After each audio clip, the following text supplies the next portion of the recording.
Okay, so the Don't Walk Run guy posted yet another video on his apparent skepticism regarding automation. This time it's specific to the automation of truck driving jobs. This gives me an opportunity to explain the actual facts and to dispel some common myths.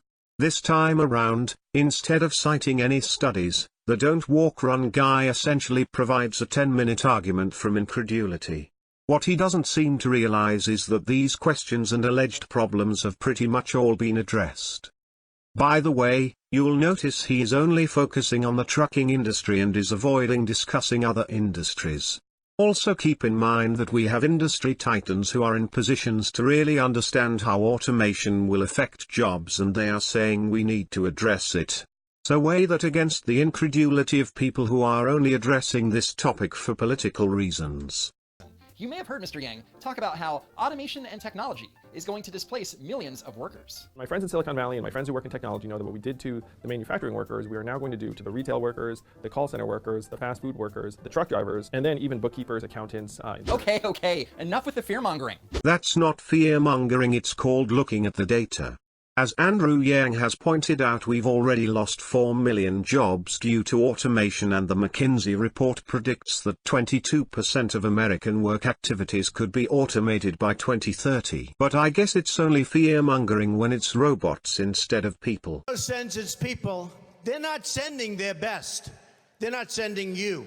They're not sending you. They're sending people that have lots of problems, and they're bringing those problems with us.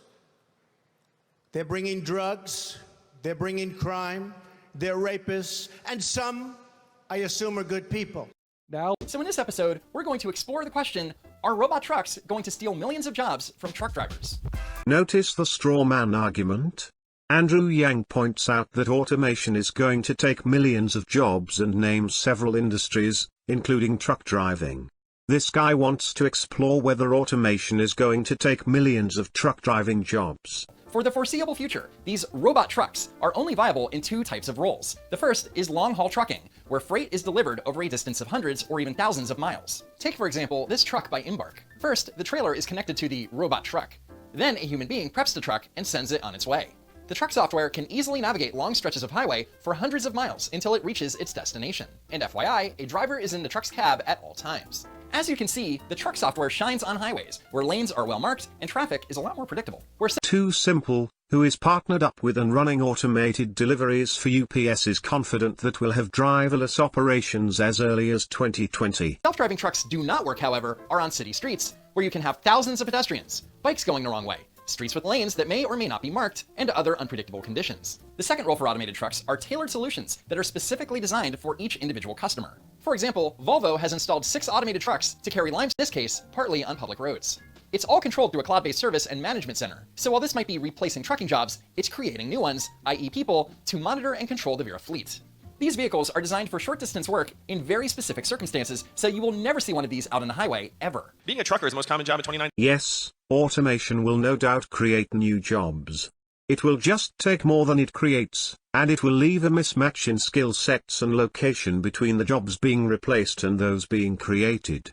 Because there are 1.5 million short-haul and local drivers that would likely not be affected. Like, say, UPS drivers. The robot truck might be able to get to your house, but it won't be able to make an actual delivery. Drones will be able to make many of the deliveries, and FedEx already has prototypes that can deliver local packages. The job itself is much more complicated than just driving from point A to B. For example, even if a truck can completely drive itself, robots don't exist that will be able to do things like connect a trailer to the rig, putting gas in the tank, and keeping refrigerated trailers fueled up and operational. Actually, these things are also being automated. What happens if a truck gets into an accident caused by another driver? What will the robot do if it strikes a pedestrian, whether or not the truck is at fault? And then there's stopping at way stations. How will the truck know which lane to go through? How will it know where to stop? Or which scale to step on? What if the load is overweight or oversized and has to be taken off the road? What if the robot truck is driving and there is a tornado warning? Will it know exactly where to park to keep the vehicle safe? It's called truck platooning. The lead vehicle will have a human driver, who will lead a small convoy of driverless trucks. Dozens of truckers recently protested in Indianapolis. They did something called a slow roll, which they had a bunch of trucks, and then they just started driving their trucks slowly on the highway. Gums up traffic. They were protesting the electronic monitoring of their driving time. If you look at the footage of the slow roll in Indianapolis, it was a very peaceful protest and not exactly gumming up traffic. Andrew Yang didn't claim it was a violent protest. And in viewing other footage, not just the 2 seconds this guy is showing, you can see that gumming up traffic is a reasonable way to describe it.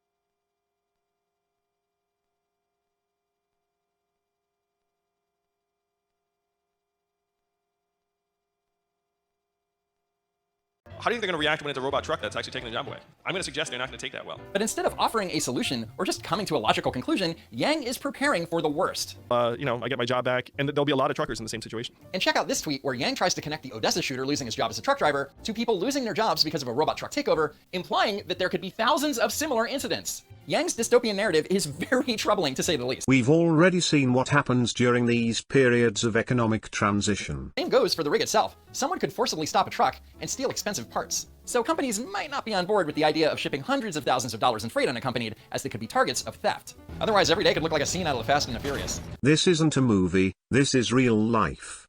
And this argument assumes that the human driver is somehow the central point of security.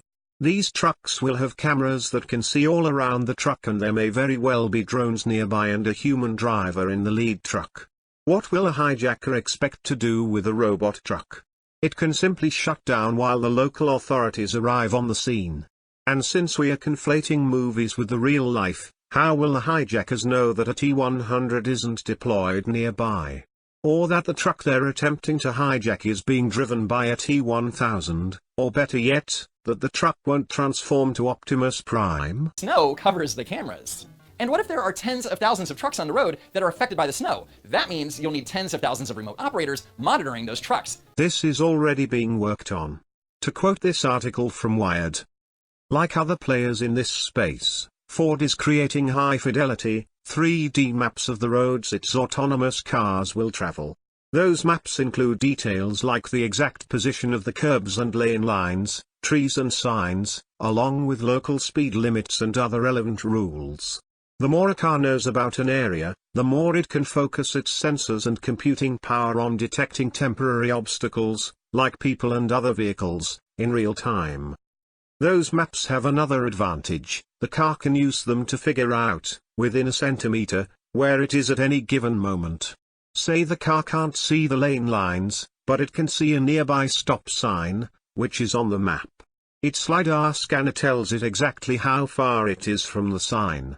Then, it's a quick jump to knowing how far it is from the lane lines. This is indeed a real concern, but fully autonomous vehicles have layers of sensors that will all communicate, thereby making it harder for a hacker to get into. Keep in mind that we are talking about high-end proprietary systems, not a Windows 10 installation where a user opened a malicious file. It could also be that instead of truly remote connections, these trucks rely on control from a single source within a platoon. Another common objection is that automated trucks will pose a security risk as they can't be trusted. The question is, compared to what? Trucking fatalities peaked in 2017. Some trucking-related accidents are actually due to driver fatigue. We need to take this issue seriously. It's entirely possible that federal regulations will curtail the growth of autonomous trucking, and for the sake of preserving jobs, I would certainly have no issue with this. But there are other industries where this is happening, where we don't have human lives at risk, or variables like inclement weather that might indeed hamper the efficacy of AI. Andrew Yang is the only candidate who is actually addressing this reality. Yes, was. Now I'm a Yangocrat. But only for Andrew Yang. I'm only here on the Democratic side to vote for Andrew Yang, because I would not give you 2 cents for an establishment Democrat, to be honest with you. That's just my opinion. But Andrew Yang makes so much sense. When Andrew Yang talks, you actually hear the solutions to the problems that got Donald Trump elected. You know, we all wanted Donald Trump to go in, and we all wanted him to drain the swamp. We wanted him to be that larger-than-life outsider, WWE superstar. You know, he was on WWE at one point in time, doing little bits with Vince McMahon. We all wanted him to be that guy, the outsider. But he's actually just the insider, you know? And the country's only gotten more and more divided. And then when you hear somebody talk like Andrew Yang and he says, you know what, guys, it's not immigration, it's automation. And you think, holy cow, you know what? At McDonald's, guess what? I don't even have to talk to anybody. They bring me my food to the table. I don't have to talk to anybody. You go into Walmart, one person is manning 20 registers because they're all self-checkout. It's automation that's taking away our jobs here in America. That's why Donald Trump won the Rust Belt. He went in like gangbusters and he was like, hey, we're gonna bring all the jobs back. Guess what, y'all? We can't bring the jobs back because the robots have taken them. There's no bringing them back. So what we gotta do is we gotta get ahead of the curve. And Andrew Yang is the only one that's talking about it.